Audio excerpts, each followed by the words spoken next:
বন্ধুরা, আমরা আজকে পাঁচ মুসল্লি তরকারি দিয়ে একটা নিরামিষ রান্না করব, মশলা ছাড়া।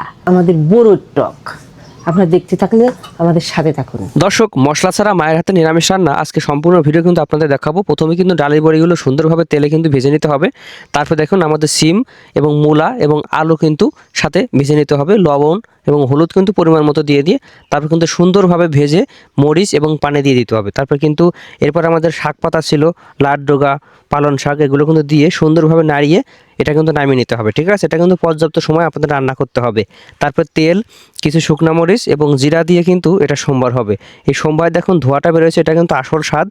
মানে ধোঁয়া যখন বেরোবে অনেক, তখনই বোঝা যাবে এটা খুব স্বাদ হবে।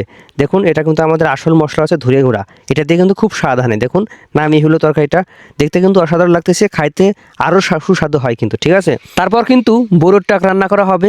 এখানে কিন্তু রাই দিতে হবে, জিরা কিন্তু দেওয়া যাবে না। তারপর দেখুন বড়ই, হলুদ এবং লবণ পরিমাণ মতো দিয়ে এখানে কিন্তু জল ঢেলে দিতে হবে। মানে আপনারা ঝোল কতটুকু করবেন। তারপর দেখুন এখানে মিষ্টি জাতীয় কিছু দিবেন যারা মিষ্টি খেতে ভালোবাসেন। তো এই হচ্ছে আমাদের নিরামিষ এবং টক রান্না। এমন কিছু মশলা ছাড়া রান্নার ভিডিও দেখতে আমাদের চ্যানেলের সঙ্গে থাকবেন সবাই। ভালো থাকবেন, দেখা হবে সামনের ভিডিওতে।